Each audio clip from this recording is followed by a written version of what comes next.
Hello, ladies and gentlemen. Welcome to the Sheff United Way. How is everybody doing this fine evening?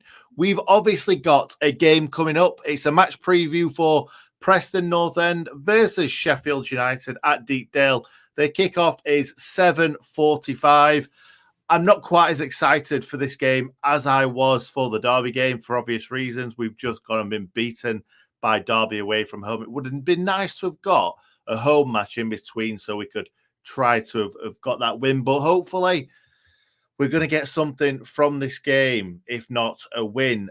This game is going to be on Sky Sports Football Red Button in the UK. We're also going to be doing a watch along at 7:15.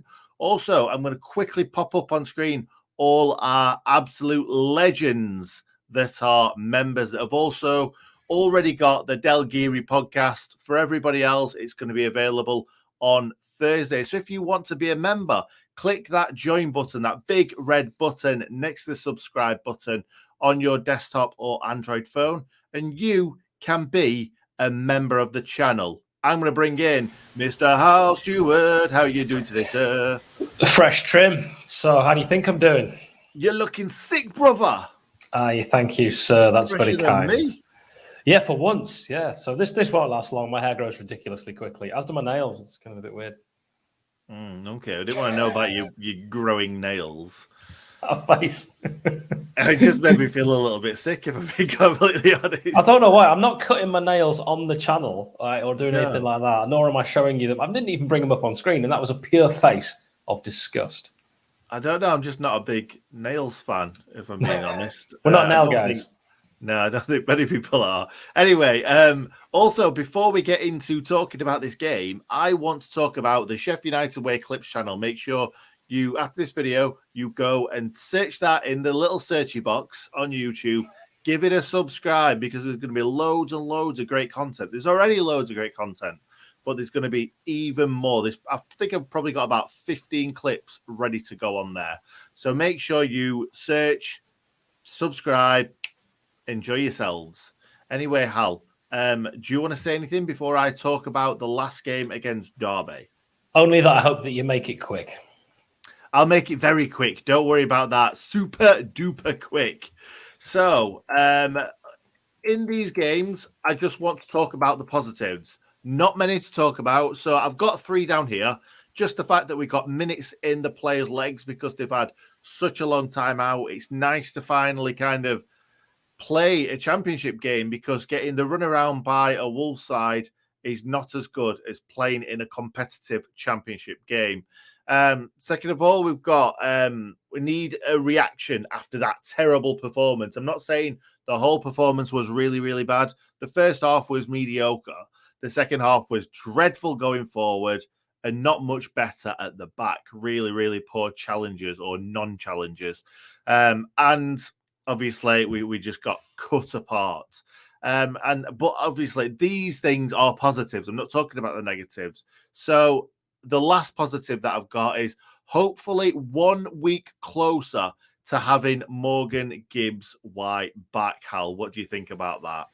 It's so obvious how much we miss Morgan Gibbs-White. I wrote a piece for Luton Town fanzine ahead of our match against them on Saturday, and they asked me about, what are you giving me that face for? Wait, you know exactly why I'm giving you that face. Have they asked you as well? Have you done it as well? No, but I'm just surprised that Luton Town want you to do anything for them after what you said. Listen, right, these guys clearly didn't see that video, and I'm keeping it on the down low. But I guarantee when this goes out, people will be like, you had that guy on.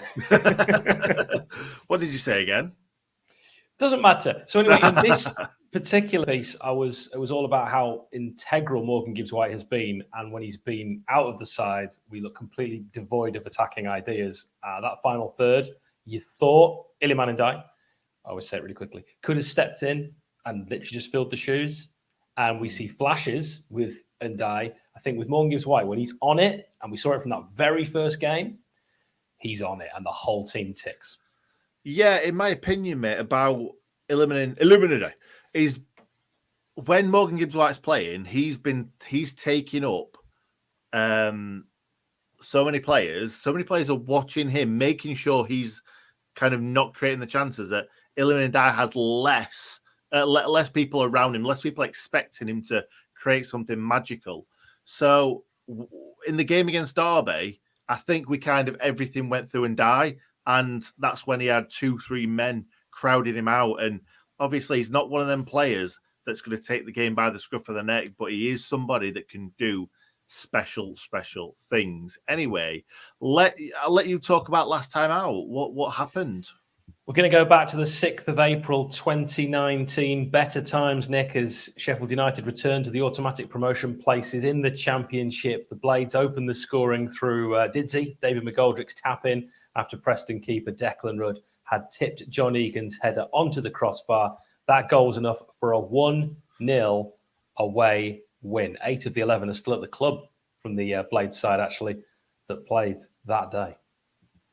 Yeah, that was a fantastic day. I remember that game. It all just felt like we were always going to win. Sorry, we were always going to win. It was a boiling hot day. I was wearing a massive jumper and jeans, and I was wearing black jeans, and my legs were burning. It was, I didn't care though. We'd gone and won the game. It just always felt like a goal was going to come from somewhere, which doesn't feel like that this season. I'm just picturing little strawberry blonde hairs with little sizzling fire on the end of them down your pasty white legs. And if you think my nails was a disgusting image, I'll leave you with that. Well, you brought your nails up. You're bringing this up. So stop bringing disgusting things up for people watching this. They're going to stop watching us otherwise. Horrible. Anyway, let's talk about team news and get rid of Hal so that we don't hear any more disgusting things. So, first of all, let's talk about the players that aren't going to play, because it's pretty difficult. Because I've listened to Hecky's his interviews recently, before the match interviews, and it's just impossible. He's never asked any questions about any players, if they're coming back, who's fit, who's not. So what do you do? All I can say is George Baldock, John Fleck, Ollie McBurney are probably the big ones, the major casualties, whether it's through COVID or whether it's through injuries. And there's also Ben Davies that we heard just kind of like half an hour ago from, I think it was James Shield that reported on it, that he's got COVID right now.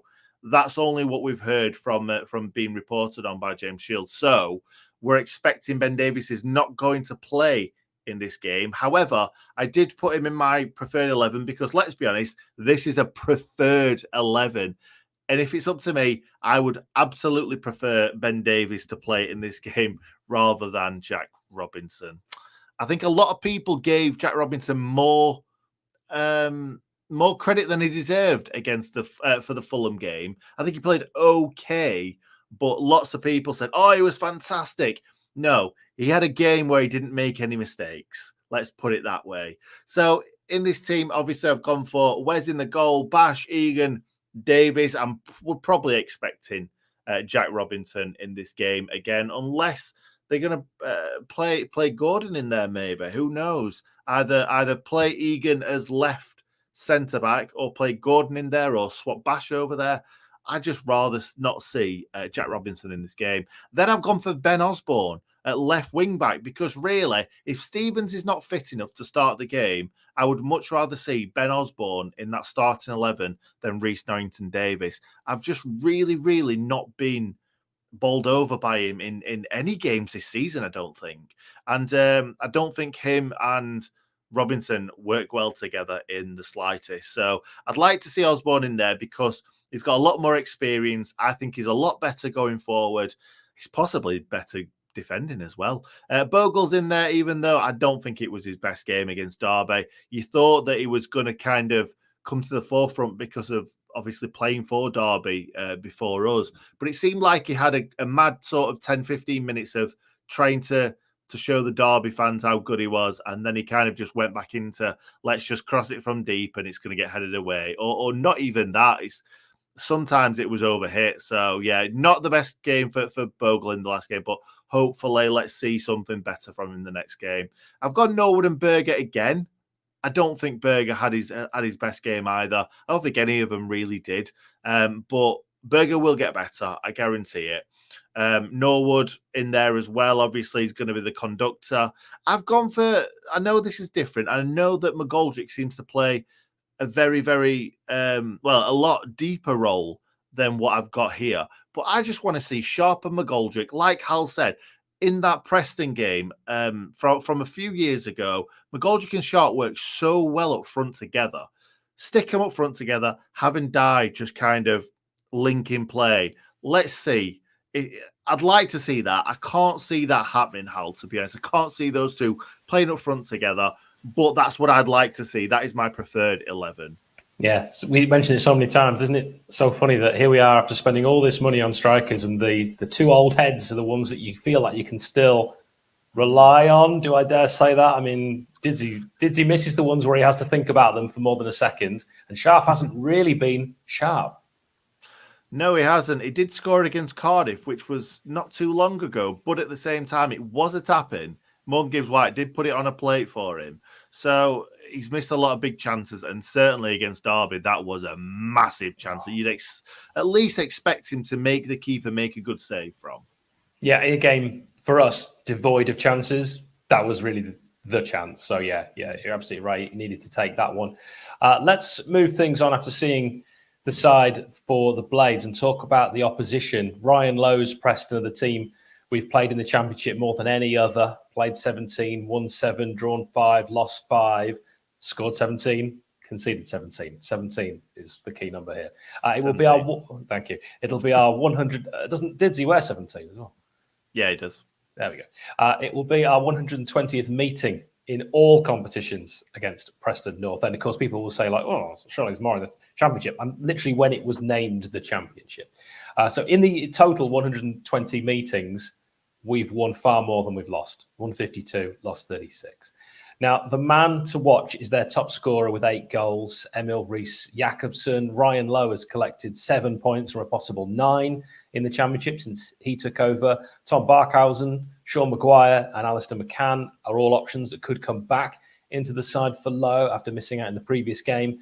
Preston play a 3-4-1-2. Iverson in goal, Van der Berg, Bauer at the back, who's just signed a new contract until 2024, and Hughes in the midfield now, the 4, Potts, Brown, Ben Whiteman, and Cunningham. And Johnson supporting that man I mentioned, Jakobsen, and a familiar name, Ched Evans. Well, a couple of ex-Blades in there. Ben Whiteman, of course, the other one that sticks out. Absolutely good midfielder, and maybe didn't get quite the amount of opportunities he'd hoped for at beautiful downtown Bramall Lane, but here he is playing exactly the same level as Sheffield United now. Yeah, no, and he went sideways at the time, wasn't it? Was it Donny into League One? Oh, I don't know. I don't know why I've brought that up. But I'm sure he went sideways at the time because I'm sure we were in League One when we let him go. Anyway, let's talk about score prediction, Hal. Go for it, mate. It's really difficult because they're either going to react and kick on and I think go on a little run, or it's going to be another performance like Derby County and we all start saying, right, the season off. So this game for me, because we're at that halfway point now, at 23 games left, it's like reset. We've got a lot still to play for. I think it's actually the most important game of the season. Boxing Day, I think it would have been a very different story. I think we were buoyed by confidence and we'd have gone to Preston and had a comfortable win. We've had 2 defeats in the trot now in the Cup and the League. Got to get back to winning ways. I think this is going to be a really nervy one. I think we start poorly. I think we have a scare. We don't concede and we nick it 1-0. Do you know what? I think I'm going to go with that. I am going to go with that because I'm struggling to see us win this game, but how you just described it, I think that could happen. I really do. You actually agree with me on the prediction. It's the 17, that number, of the first 2022. You heard it here. Nick has for once agreed, not only with my prediction, but actually the whole nonsense around it as well. It is quite the day. I wouldn't say agree. I'd say hope it happens. Wishful thinking. Just let me have my moment in the sun for a second, for 17 seconds. Fair enough, mate. Fair enough. We'll probably disagree a lot in tomorrow's stream anyway, so we'll leave the disagreements until then. All right. Now, before we get on to player connections, because your favourite feature is coming up, it's the referee for this one. And sometimes, as was the previous game, they can change the ref at last minute. But assuming that doesn't happen, David Webb He is from County Durham. He's the referee for this one. He's taken charge of 20 games this season in all competitions, issuing 75 yellows, only 1 red card, and he's given 5 penalties. And you might remember him. He refereed our 1-0 home win against Derby in September. Oh, right. Okay, so he gave us a penalty in the last minute. We'll have that again, please, mate. We'll have that again. And the red card. I completely forgot about the red card, That's to be honest. the only red card he's given in the entire Wowzers. season. So he might be from County Durham, but you lift up that black shirt and he's got red and white underneath. Let's hope so. Do you know what? That's going to get clipped now tomorrow if we give away like 3 penalties and 2 red cards or something like that. Absolutely. And of course, I'm only joking. The man definitely doesn't support Sheffield United. Several people, of course, suggesting that my prediction is wrong. So do let us know in the comments what you think the score will be and where you are watching from. Well, I'm going to agree with you, Hal. Even though in here I might think something different, I'm going to agree with you. Thank you. Let's talk about player connections, Hal. And who are you going to go for first, mate? Alan Kelly Jr., if I may. So Alan Kelly taught you and I, but the keeper that I think many of us would say was the keeper, certainly you and I, that we grew up watching. And when we first fell in love with the Blades, he was our number one. So I don't know how the sort of demographic of viewers would split that, but he was my keeper. And he's 53 years young now. It's incredible. He's from Preston. His dad was a Preston legend. He played for Preston. Alan Kelly Jr., this is as well as his dad. He played 142 times for PNE and then joined the Blades in 1992, started the Premier League and played 214 league games for Sheffield United and then was sold, in my opinion, he didn't need to be sold. It was purely a financial thing, to Blackburn Rovers in 1999 and stay with them till 2004. But so many memorable moments with Kells. And of course, we had 2 fantastic keepers with Tracy at the same time. Absolutely. And look how handsome he looks in that left photo. Bobby, I've got to say, hats off. Has done brilliantly finding that picture of Alan Kelly when he must have been probably, 19? I think about 8. Do you know what, though, as well? That photo looks so much clearer than the one later on in his career. And also that Blades goalkeeping kit is a beauty. It's horrific, let's be honest, mate. It is horrific. But good times, good times. Okay, so it went for this brief seconds of this preview, we had some agreement. And then went back to tradition. No, I understand because I think of some kits as beauties that are clearly ugly, but only because it brings back childhood memories. Yeah, I think that's the reason I like it. Yeah. I'm going to bring up Mr. Chedwin Evans. And wait. Chedwin Michael Evans, 33 years young. He is 1 year and, 3 months younger than me. Ched obviously scored lots and lots of goals for the Blades the first time around, because obviously he came back. But 103 appearances, 42 goals. But if you remember, Hal, he didn't score too many goals early on in his Blades career. But then that final season where we had it, he literally everything that came off his boot or his head or anywhere ended up in the back of the net. We won't talk about what happened just after that. But he's now playing for Preston North End. He signed for Preston on loan, originally from Fleetwood, played 2 games, no goals, scored 7 goals since then in 25 appearances. And I think a lot of Sheffield United fans have got a lot of good memories about Ched. So do you remember his lots of goals? His song? We signed the ball from Man City. Called Ched. I'll fire you to the Premiership. He said. He scored a goal, and that was it. The Shoreham boys, we had a fit. Chedwin Evans, United's number 9. Remember that? I do remember that now. I do, but I don't like it. I don't like it. I don't like it. No, it's not one of my favourites anyway. Oh, it's a good one, that. I'd say it's better than the Ollie McBurney song that we've got at the moment, which is Poo. That's so weird. I was just thinking the same one. That's so weird. Song. It's a bad song.